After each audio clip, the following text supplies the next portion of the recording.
Good morning, everyone. We're going to get started with our next session. I'm Ronnie Cox, your moderator, and Jessica is our co-moderator for this session. And we are here with Kirk Hess, who is OCLC researcher.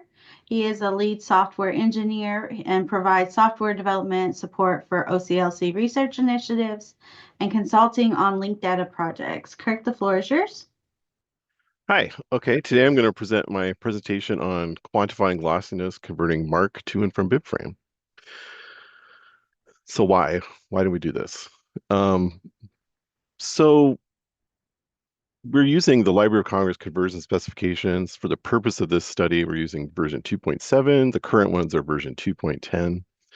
So things have changed. I'll mention some of the changes just offhand as we go through the presentation. My initial goal was to simply figure out if we had missed something. So we encoded everything in our tool, and then we were doing testing, and I wanted to say, well, are we missing a particular field, subfield, etc. So I used a JSON schema based of the MARC 21 bibliographic format, as well as the LC conversion spreadsheets. Ran those through some processing and kind of determined which variable fields. So these are 0, 1, 0, and I looked at local fields too, but as you'll see, I kind of excluded those in the counts. As well as their related subfields were supported in BibFrame, both from MARC to BibFrame and then back from BibFrame to MARC. And I evaluated the frequency of each one of these variable fields and subfields using a copy of data from WorldCat, which is, of course, our bibliographic database. We have about 605 million records currently. And I evaluated the supported and unsupported MARC elements using particular analysis to kind of bucket out the different frequencies, so quintile analysis, and I'll kind of talk through that at the end. It was useful for finding errors in our conversion, as well as proposing some changes to the Library of Congress for things that were low-hanging fruit to add, but there's definitely some work to be done, which we'll kind of see as we go through the counts. So one question that kind of think comes up is, does BibFrame cover enough of MARC to be useful? So that's something we'll probably see, maybe talk about at the end. Mention some low complexity additions. And I always think that some fields or subfields are really functionally obsolete in various ways. And so what do we do about it in BibFrame, in terms of BibFrame? Like, do we want to move them into BibFrame?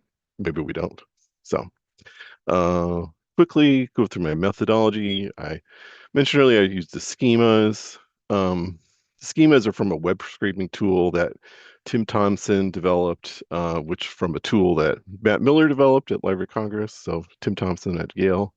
So created this schema, another schema from the rules that we've developed from the conversion specifications. Join those together with our analytical database.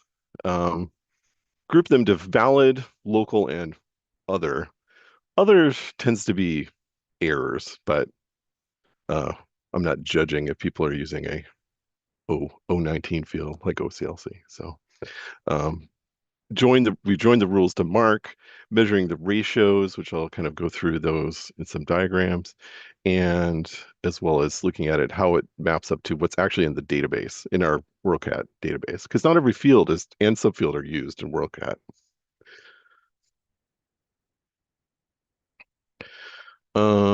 Here's some documentation. As I mentioned, the schema itself doesn't exist, so that's where I had to kind of build it using the tools. Here's the current links to the specifications. As I mentioned, the current ones are 2.10 that were just released last week, but we used 2.7 for these counts, so we're a little bit behind. We'll update those as we go.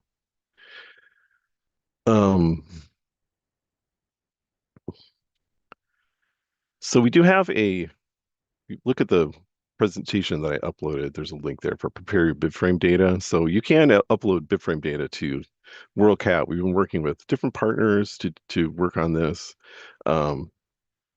Uses the crosswalk between BibFrame and MARC. And I used Jupyter Notebook, both locally on my laptop, as well as I used a a server we use for Spark to do it across the WorldCat database because it's so large, to extract everything and put it in the same shape. So here's kind of where we've started. So in MARC 21, as of recently, I'm not sure if MARC has also changed, and I actually haven't updated for the January or the July meeting, but as of January, there's 236 valid fields.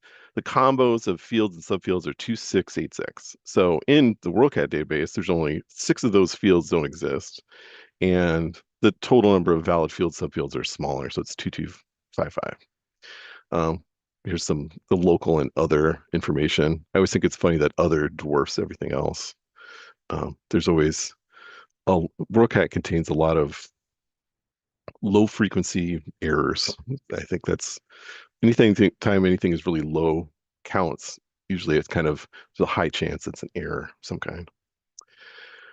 So what this Venn diagram kind of is trying to show is the lossiness of the ratios. So basically, when you go from MARC to BibFrame, about 46% of field subfields are supported.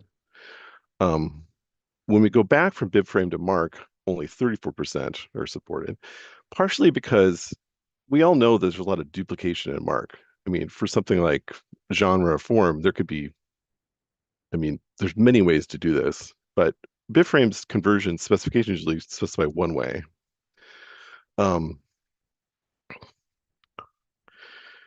Now one could look at this and say, well, it seems like a lot of this, like half of it's not being supported. Well, if we look at examples like the Library of Congress's modern MARC, which is based on BibFrame, I mean, it's very useful. I mean, it's used and it covers everything they need.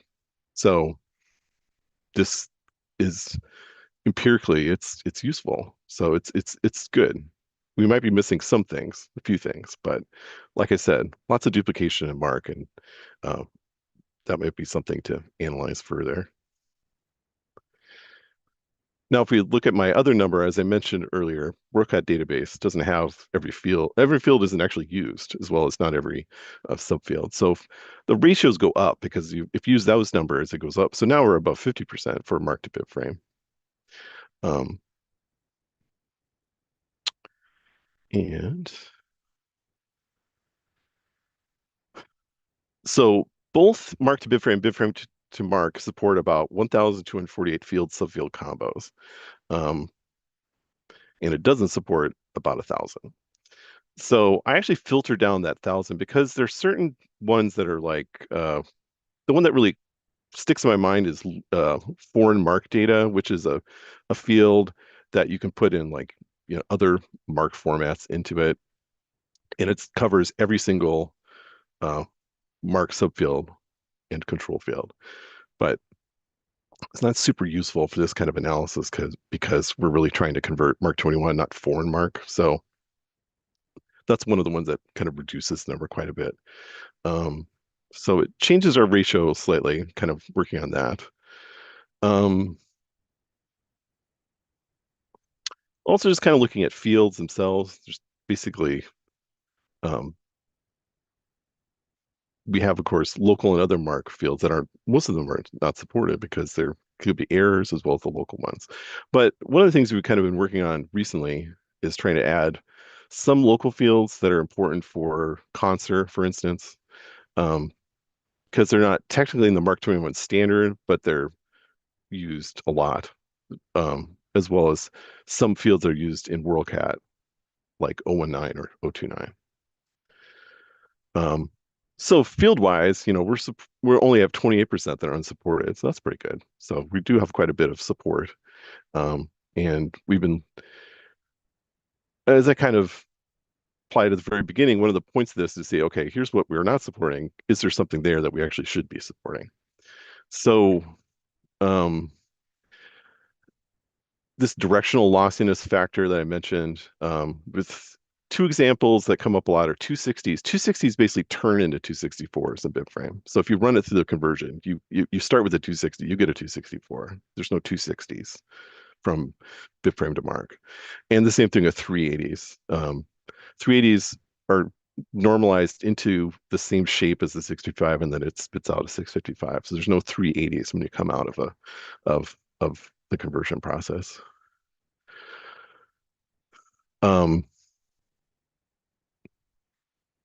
One issue that we've been trying to troubleshoot is that sometimes something will come into from MARC into BibFrame, and then there's no way to actually get it back out again. And so those are ones that we've either look at talking to the Library of Congress about um, adding our own local conversions. And I mentioned two examples, which are the 758 field and 884 actually programmatically created in um, BibFrame to MARC. They're not actually processed when you do. There's not expected to be there when you're doing MARC to BibFrame. So it's actually not in the specifications.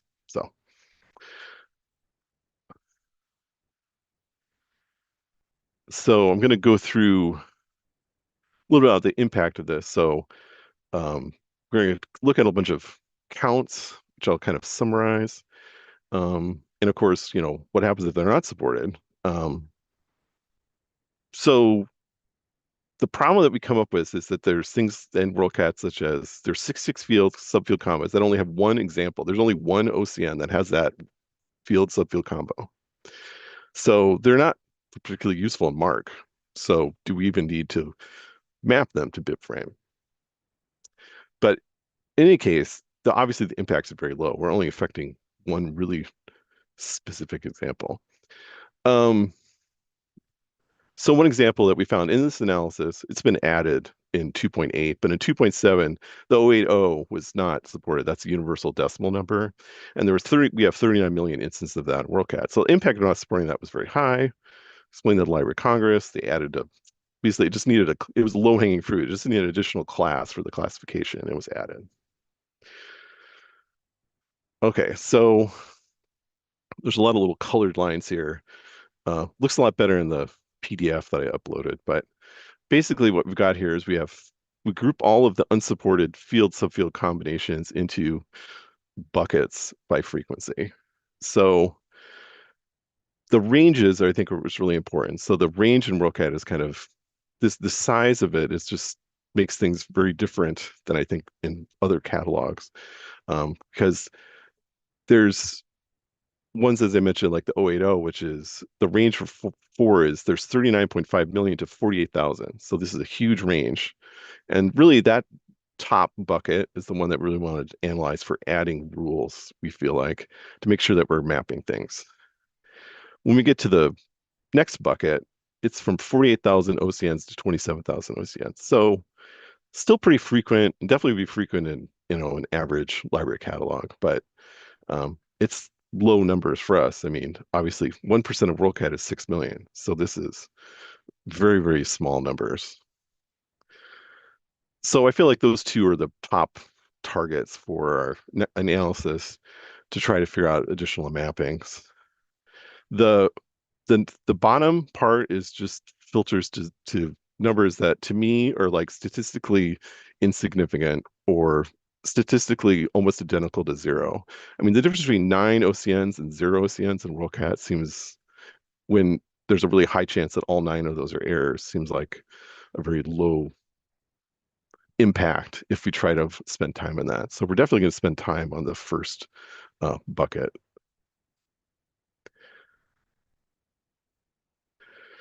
So here's the top 10 we found in the top bucket. I mentioned universal decimal classification was added in 2.8. Country publishing and entry code, which I also think is that particular subfield might not be supported, but this is definitely the field supported. Metadata provenance is a big one that we have a lot of in WorldCat, which I don't think the Library of Congress that uses that. So that's definitely one we're going to have to kind of work on. 856s are really common, but the 856 shape that a Library of Congress uses is only for certain subfields that are really high frequency, but X and Q are really high frequency in WorldCat, and those don't have a mapping. And as an example of control fields, there actually is sometimes there's a low-hanging fruit to add control fields because there's a specific mapping for control fields in BibFrame, but not every field mapping has it in MARC to BibFrame. And so And 506s themselves are kind of new, and I don't know how much Library of Congress is working with those, but that's another kind of problem is that we both have fields in MARC that are heavily used and been used for a long time versus these kind of newer ones that don't have the same policies around them. So sometimes we have to make sure we're keeping up with that. So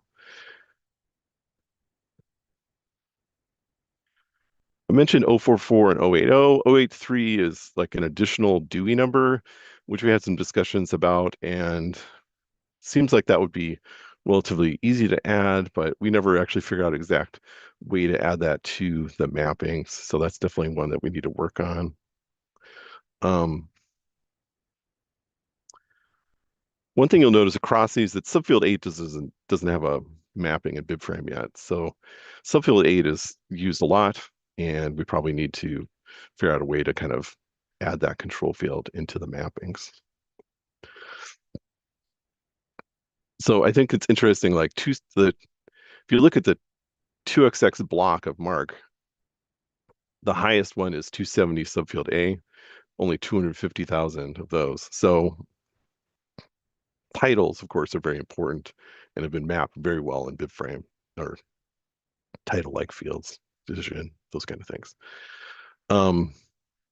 Whereas 3xx definitely has some ones that stand out with 5 or 6 million instances. 363, 66, 382 has a very complex mapping that has been kind of mapped in a kind of slightly different way with like a key field that actually carries the MARC just from MARC into BibFrame and back out of MARC, and it doesn't really have like a structure in BibFrame.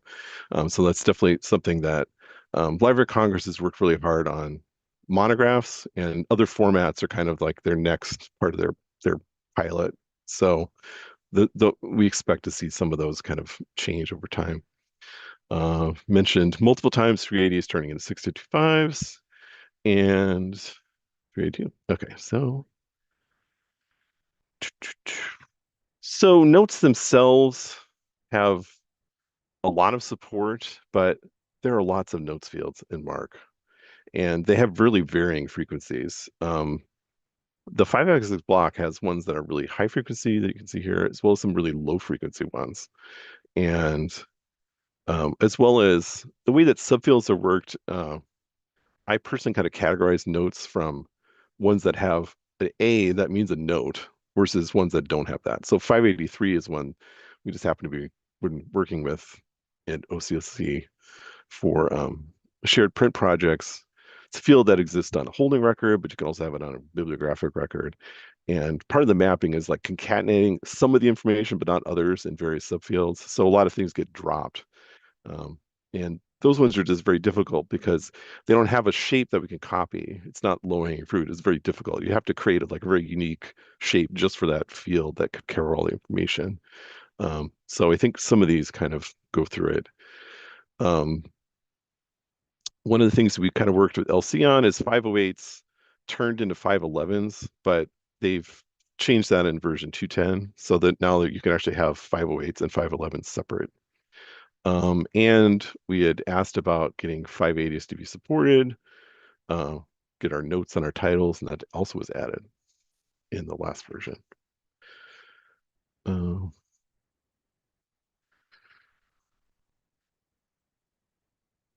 I don't have any great notes about 6xx, but you see subfield 8 is not supported, so that comes up a lot. The 7x block, I think 773 subfield 7 is kind of one of those weird subfield 7s, and it's not supported. And I did not check in 10 if it's actually there, but as well as subfield 8 stands out. And then our last block, 8xx. So mentioned subfield X and subfield V, 883, and one of the ones that we use, 850. It's not supported currently.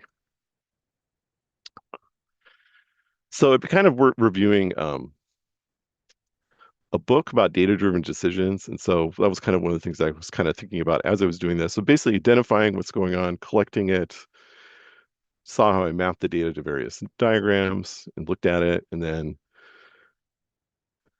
acting on it, and then back to the drawing board and starting over. So at the beginning, I kind of said, does BIBFRAME cover enough MARC to be useful? I think it's definitely useful. And we need to, look at the Library of Congress, National Library of Sweden, all are using BIBFRAME, and it works in production. So it's definitely there. There's some low complexity additions we need to add. And I just want to follow up with a couple fields that we looked at really specifically that had really low numbers, 061 and 071. These are specific to the National Library of Medicine, National Agricultural Library, additional call numbers. We talked to them about, because we could actually talk to a specific agency about it. So we could actually ask them, are you using this? They said no. But they do continue to come in. 071 is actually a field in Unimark that I think sometimes people get it miscodes into MARC 21. And so those come in pretty frequently and we clean those up. 061 seems to have been cleaned up and hasn't reappeared. So those are ones we're not going to map to BibFrame. They're obsolete. So, and I hope we have some time for questions. We do. We have 10 minutes, and I have one question. If you want to ask some questions, go ahead and get them in the chat. Jessica is moderating Slack, so you can also put them there. And I have one question to start off. Someone said, sometimes I see quite a bit in special collections work. The 260 doesn't always equal the a 264-1, but maybe a 2643, 2644. Are these sorts of distinctions supported? 260 to 264, I think, has been well supported, but I don't know about this specific question. You can definitely do that, yeah. I think sometimes it's just with the AACR2 or other description standards in 260s, it looks kind of funny in 264s. So maybe because you might make different decisions about what to actually put in the subfields. So that's one thing I've kind of noticed. But that's the only thing I can think of. I mean, there's definitely support for all the subfields in the 264 in BibFrame.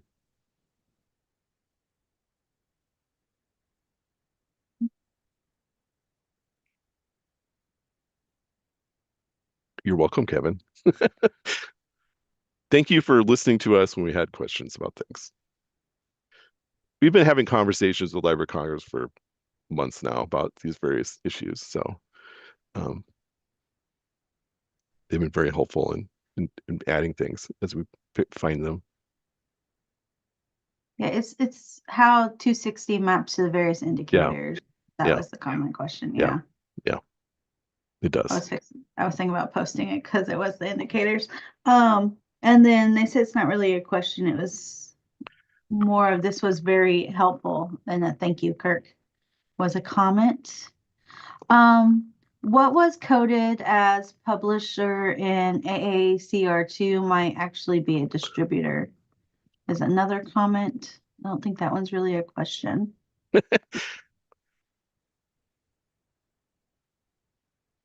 Or a manufacturer. Okay. Another one put, will the maps and schemas be open when you're done, or will they be held by within OCLC? This schema itself is just, it's not really public for MARC. It's not really published by the Library of Congress. I mean, they just publish the HTML pages. I mean, that's something maybe that's a question for Mac, is that maybe we need to document those there. As far as our specifications, the specifications are published. I mean, we're just they're 210, they're on GitHub, they're on LC's website, so they're both there. We just wrote software to do the tooling for this. So that's I'm not sure if that's what you're asking about. We're not going to the software itself is something that we're using for our conversion processes.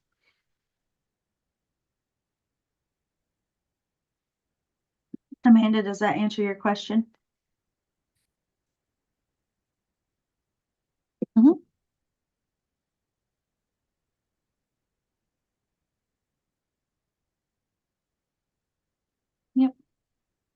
not seeing any more other questions.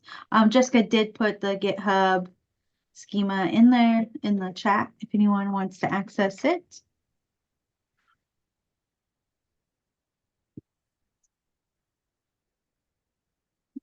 And we have a few more minutes if anyone else has any other questions.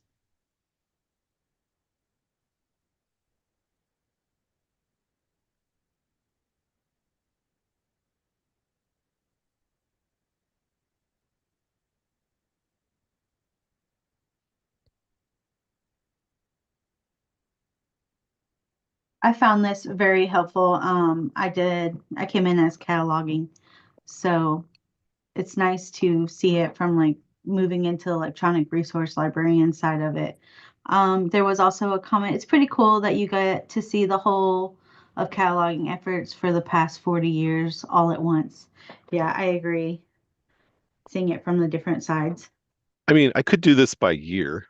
I could do every field by year in WorldCat, and then we could see how that changes over time, which would be somewhat interesting. And that would kind of, that's a good point. It would help because it would help with this. My comment at the beginning about are things obsolete? I mean, if things are really common in whatever 1985, but then they're basically don't exist anymore now, maybe that's something we need to, consider as part of this.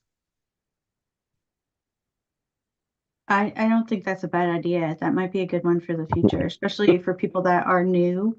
Like I'm newer to libraries, and to electronic resources and newer to cataloging too. So it is something like when I have issues with items coming in and I'm trying to figure out why it's coming in the way it's coming into my system, something like this would be helpful for that. So it would be cool to see. So definitely yes. Okay. Well, thank you, Kirk. Kirk's contact information is on the screen. It is also on Slack on the schedule if you want to access it there. I'm sure he would love for you to reach out.